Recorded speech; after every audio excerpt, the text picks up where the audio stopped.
the music, what was your favorite type of song to lead? You know, what did you enjoy the most leading? Maybe for the choir or for the congregation. But what type of song did you get the most joy, just personally, out of directing?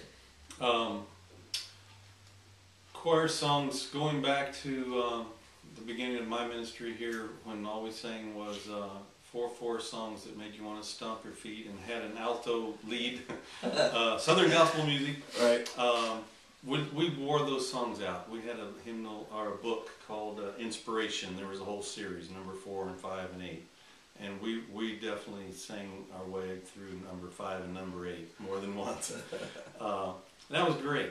But, you know, my personal interest in music changed. I'm sure the music that was available changed. And there's nothing wrong with having variety at all. And along with that, the skill level of people changed, which we didn't really talk about.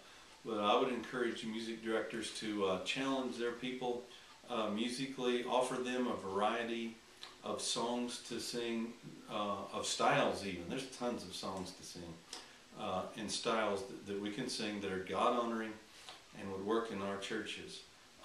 Give them a chance to grow musically and spiritually. Offer some musical classes. One time we had a thing called Musical March, because it went along with March Madness, and we all love basketball.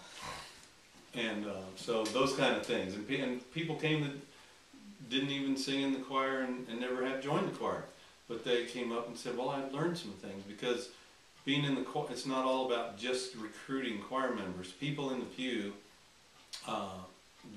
they can use that hymnal that they have in front of them, or nowadays on the screen, those words to worship the Lord. And so help people, encourage them to grow and expand musically and spiritually.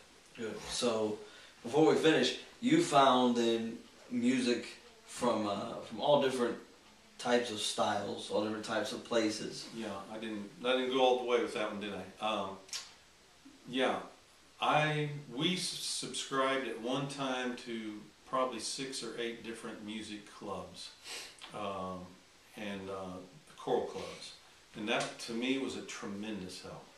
Now, did I use all of it? No, probably 10%. I could spend hours and hours listening to CDs and music and reading music to find 1 or 2 songs, but it was so well worth it because the rest of them absolutely would not work at our church. Right. But those that did were so powerful, and they were usually worshipful songs. They were songs that were interesting musically. They had key changes, and they had different chord structures and all those things that are good about good music, and the words and all. But bigger, my favorite now is a big choir number with an orchestra. And for those of you that are thinking that praise team is the only way to go, I say have a choir, have a big praise team, have a choir. Yeah, amen. I'm with you 100%.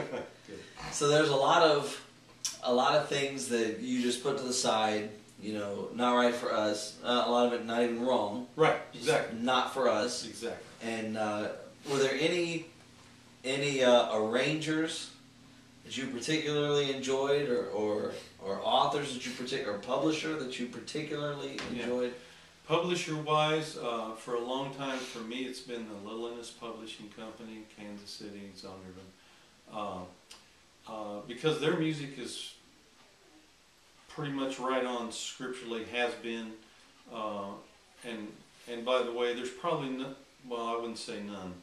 I really nowadays really appreciate Bible Truth music, and Brother Byron Fox, and their music and the everything of how they present their music in print and recording, and for children's music, and now orchestrated for choirs and all that, is really coming on strong in my opinion. And we've got several of their books. Majesty Music is another one that's been a strong one in that same vein for a lot of years. But other ones are that fit us pretty much are Little Ennis Publishing. Arrangers, I like arrangers like Camp Kirkland and Larry Goss, and those are 2 that kind of jump out at me because I know of them with some of the books that we've used. Sure. Yeah. Good. Yeah, you see their names on there and you just get familiar with them. Maybe you've never met them, but Right. you just feel like you know them because of their music. Mm-hmm.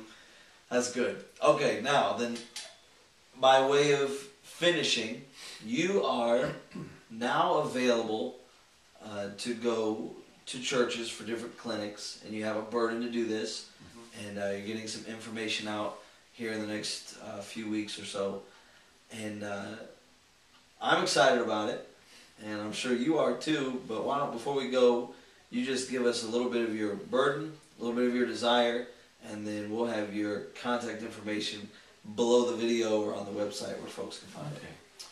Well, I'm presently available to go on Wednesday nights, midweeks, or Sundays for choir clinics, and to work with music directors, even individually, just as an encouragement for choir activities, and maybe a little special music thrown in on the side. But I feel like that I should, at this point in my life, be able to have something to offer to train and encourage other men in music ministry. And then on the other side, that goes along with that, in my mind, is evangelism. Soul winning training, again, that could happen on in a series, maybe 4 Wednesdays in a row, or weekends in a seminar type thing, or just whatever schedule-wise would work. But my burden and heart is to help other people to serve the Lord in those 2 areas, music and witnessing. Evangelism, which along right beside of that comes discipleship, so important. Amen. And so this is Brother Joe Demarest from First Baptist Church, Milford, and Soul Winning Church, a singing church. And this man's ministry has been a blessing to me in my life. I'm sure it'll be a blessing to you. And I appreciate you, brother. Thanks for taking your time. God bless you. Thank you.